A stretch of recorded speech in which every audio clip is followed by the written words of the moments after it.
debate. For too long, allergies have been seen as a personal issue to be managed by the individual affected, and this needs to change. Allergies in school-aged children are rising quickly, and around 45,000 people born each year will develop an allergy. School should be a safe space for our children to grow and develop. Yet for those with allergies and their families, the joy of education is too often compromised by safety and medical risk. There are 680,000 pupils in England with an allergy, so every classroom has at least one or two living with an allergy. Tragically, it is in educational settings that anaphylaxis occurs more than any other public space, and that in and of itself should show that we need to take action. So we need to address this today. It has already gone on for too long, to give parents and children the confidence of knowing that our schools are allergy safe. The consequences if we do not, Madam Deputy Speaker, are truly heartbreaking. Benedict Blythe from Stanford was a gifted child. He was able to complete a 24-piece puzzle by himself, aged just 1. He could match number cards by 18 months and create pie charts by the time he was school age. His mother, Helen, recalls purchasing him a book of the complete human nervous system in an attempt to quench his thirst for knowledge. By age 4, Benedict was a member of Mensa and practising maths at the level of a 10-year-old. He was a truly talented child, but it was his compassion and care for his family and the infectious energy he had that made him just so loved. Despite all of his strengths, his life was marked by challenges stemming from his asthma and his allergies. As he began to try a wider range of foods, as all children do, Benedict suffered from allergic reactions. First to baby rice, then to baby porridge, and then to whey powder. What should have been a normal part of growing up saw him hospitalised. But his family, through careful planning and care, worked out what he could eat safely. But whilst they could guarantee his safety at home, they had to trust others with Benedict when he went on play dates, mixed with other children, and eventually, of course, went to nursery and school. He was aware of his allergies, and like my nephew and so many others, he learns to ask before he eats what is in a product. He is so cautious about what they can and cannot eat. But he also had to rely on those around him to keep him safe. Aged 2, a nursery worker poured cow's milk over his cereal, causing a severe reaction. The worker claimed he'd been given oat's milk, and she only admitted their mistake once young Benedict's lips and tongue had begun to swell, and he suddenly stopped being able to breathe. The delay in admitting their mistake and beginning treatment for the reaction could have been fatal. However, tragically, that repeated itself when, aged just 5, Benedict ate something at school that caused him to collapse, and he died the same day. I know the whole house will join me in honouring Benedict and recognising his unique character and intelligence. He dreamt of becoming a doctor, and I'm sure he would have achieved this ambition and so much more. And his story is every mother and father's nightmare. The loss of their child, the pain so profound as to be unimaginable, your child going to school and just never coming home. Yet despite this nightmare, Benedict's mother has endeavoured to ensure that other children can go to school safely, and I salute her for her fortitude and her strength. I would very happily give way to the Honourable Gentleman, who I know has himself held debates on this important issue. Thank you, Madam Deputy Speaker. I commend the Honourable Lady for Rutland and Nodden for bringing this forward. And she has told the story of young Benedict only so well. She has honoured him and honoured his family, and we thank her for that. But does the Honourable Member not agree, because I believe this is what the Honourable Lady is coming to, with the increase in allergic reactions? I have a wee boy, my second boy, he's now a young man, but he had a number of allergies as well, so I understand the issue only too well, that the importance of controlling the diet and the food and the very life that he leads. But each school must have a trained member of staff on premises at all times to know the signs and how to deal with this. But the only way that can really work, and I think we'll look to the Minister for this, is that the uplift in funding for this must be allocated in addition to existing school budgets.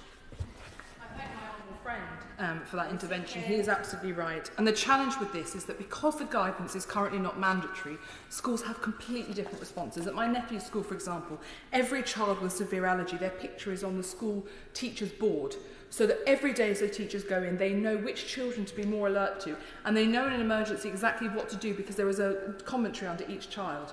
That is the kind of response we need, but also, yes, there will be some needing. And we saw the government act so strongly and quickly in response to the need to install atrial defibrillators into schools. And I would ask them to take the same approach here, because actually the number of children who have died of allergies in our schools is far, far, far higher than those who have died of any sort of heart incident. And so I really do think it's time for action. I would very happily give way to the Honourable Gentleman. I'm grateful to my honourable friend for giving way, and my neighbour as well, in terms of constituencies. Can I first of all congratulate my honourable friend on securing this very important debate, and the fact that we've got others here. But normally adjournment debates are lonely affairs, but there are others also here today, reflects that point. Would she agree with me that the amount of money that the government would incur in helping schools with, for example, adrenaline pens, is in the scheme of things very, very small? And so that should not be a barrier to supplying schools with a little bit of extra assistance by way of cash to be able to have a few adrenaline pens, which may save lives. I thank my honourable friend for that intervention. He is absolutely right, and I'd also like to pay tribute to him for raising this issue at Prime Minister's Questions only last week on behalf of Benedict and her family. The reality is that other countries have taken action, and I will go on to that in my speech, so we have the opportunity to do the same. Now, the Benedict Blythe Foundation has worked tirelessly under Helen's leadership to investigate the issues facing pupils and, most importantly, to put forward policy recommendations to solve them. This work culminated earlier this year with the publication of the REACT report, and I want to summarise its findings, the first time that the House will have heard them. The school investigated 2,198 schools across England. This is a substantial amount of work. And they found that at only 10%, that works out at around 10% of all schools in the UK. Concerningly, they found that 1/3 of schools have no clear policy when it comes to allergies. Not that they have a reduced or non-mandatory policy, no policy. Many schools, therefore, do not record allergy incidents accurately, and most worryingly, half did not have life-saving medicine on site. Only 2 years ago, a young child died at school because another child threw a piece of cheese at his face. His reaction was so extreme that he died that day. If he had had access to life-saving medicine, that child would now be still with us. Extensive research has made clear that allergy provisions in school is a lottery, yet some schools go above and beyond to create that allergy-safe environment. But the lack of allergy policy in some is absolutely wrong. Imagine you are a parent of a child with an allergy. How would you feel sending your loved one to school not knowing if they will be safe? Too many parents are not confident sending their child to school, and unfortunately that also means that we are seeing too many children with allergies miss days of school. That is a priority for us to tackle. We know from the pandemic just how damaging it is not to have our children at school. And the root cause of these issues comes from, I'm afraid, a lack of clarity in Department of Education guidance and a lack of accountability mechanisms to ensure existing guidance is followed. We discussed in the previous debate organised by the member for Strangford the need for this to be part of Ofsted inspections. It should be part of the mechanisms. The medical condition statutory guidance currently given to schools does not mention allergies specifically, and there is evidence that some schools consider allergies to be a dietary issue rather than a medical consideration, and that is just not good enough, and frankly it is dangerous. 70% of schools do not have the recommended allergy safeguards in place, and this alone demonstrates that having guidance, whilst well-meaning, is just not sufficient. Therefore, I would ask the Minister to consider issuing new bespoke guidance to all schools for how to be allergy safe. This is not onerous, it is simply an email that can go out to every single school in the country. The REACT report, drawing on its extensive research and expert opinion, has produced a set of safeguards that would ensure our education system is safe for all pupils. First, it argues that every allergic reaction should be recorded and reported. I'm not surprised that the Department of Education may well under-recognise the importance of this issue because that is not taking place. This will allow schools with a high number of pupils with allergies to get more support, and it will give decision makers the information they need to make informed decisions and ensure the intelligent distribution of resources. Secondly, all schools should have a specific allergy policy, including an anaphylaxis plan. Allergy is so common and potentially life-threatening that it should have its own bespoke policy separate from other medical conditions. Thirdly, every school should have an individual healthcare plan for every child with an allergy, and this should be reviewed with a doctor.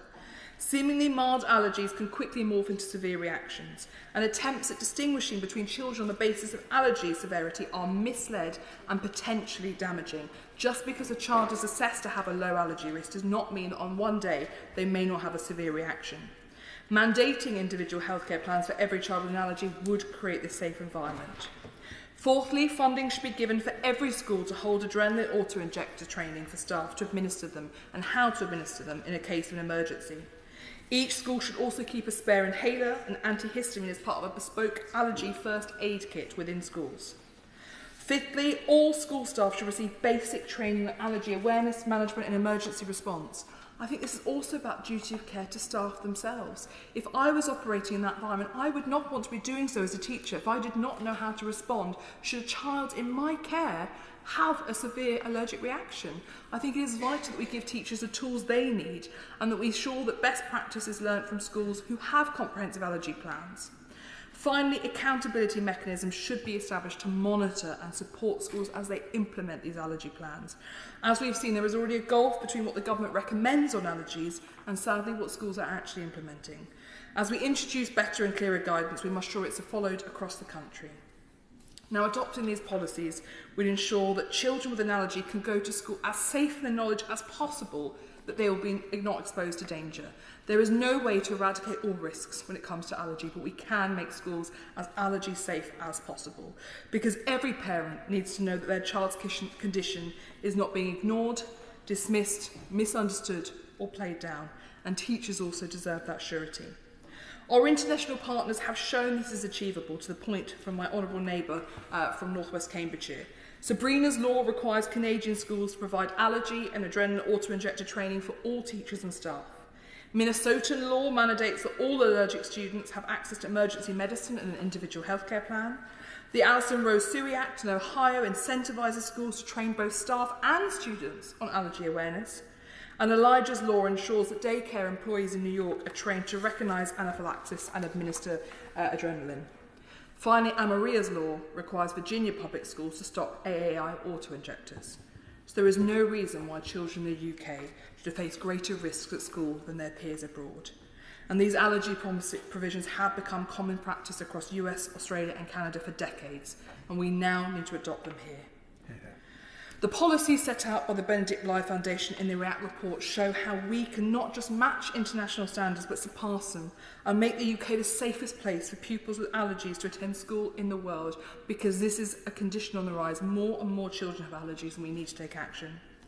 Therefore, Madam Deputy Speaker, I ask the Government to commit to producing Benedict's law and to meet with me to discuss how this can be implemented. We are not looking at significant cost. We are not wanting to put more duties on teachers. We are wanting to make sure that teachers feel they are in a safe workplace where they can take the action needed to do what they care about most, which is protecting and supporting their children and young people to become strong adults with bright futures ahead of them. In memory of Benedict Blythe, in honour of his mother Helen's tireless advocacy, and to ensure that no pupil with an allergy in their family ever has to choose between feeling safe or even choosing to take up their education and their medical safety ever again. Because no parent should live in fear that their child will not come home from school one day for a condition that can be prevented. There is no reason for any child to die in our schools of an allergy. We just need simple allergy policies, adrenaline auto-injectors, and to take action. And we can save lives by taking action now. So I thank the Minister in advance for consideration, and I look forward to hearing his response. Thank you, Madam Deputy Speaker.